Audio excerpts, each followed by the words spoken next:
Sorry आपका। Thank you so much deputy chairman sir कि आपने मुझे इस इम्पोर्टेंट मुद्दे पे बोलने का मौका दिया।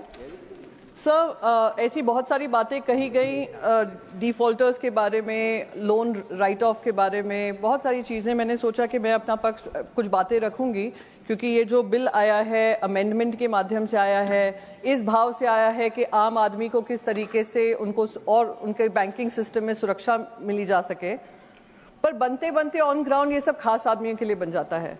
ये सारी जो चैलेंजेस हैं, आई एम श्योर वित्त मंत्री जी खुद जानती हैं, उस पर मैं बोलना नहीं चाहूंगी, बस मैं आपको इसका पूरा सार बताना चाहती हूँ जो आज हमारे बैंकिंग सिस्टम में हो रहा है। सर, एक तरफ है हमारे wilful defaulters.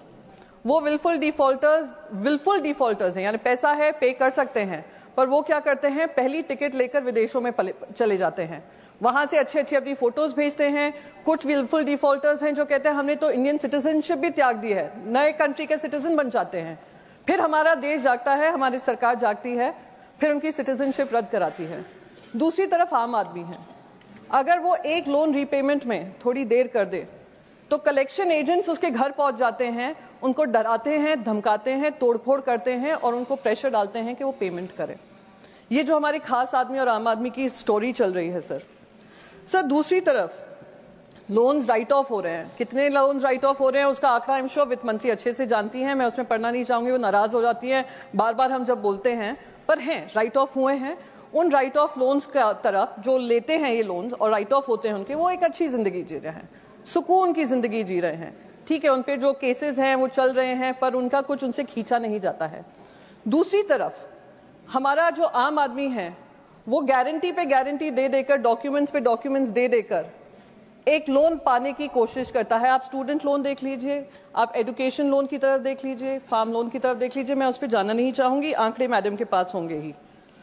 Sir, cooperative banks जो हैं, महाराष्ट्र से मैं आती हूँ, महाराष्ट्र में भी हमने देखा है किस तरीके से जो रीजनल सैट्रैप्स होते हैं वो जनता का पैसा लेकर उसको किस तरीके से मिसयूज करते हैं, उसका इतिहास में जाने की जरूरत नहीं है। जो गंदगी है और जो सफाई होनी चाहिए, उसी तरफ वो किसान है जो उम्मीद करता है कि कुछ रिलीफ हमें मिलेगी, हमें कोई लोन मिलेगा, इंस्टीट्यूशनलाइज लोन बनाने का एक माध्यम बनेगा, उनसे उसको वंचित रखा जाता है। महाराष्ट्र में करीब पिछले साल 2000 से ज्यादा किसानों ने आत्महत्या की है।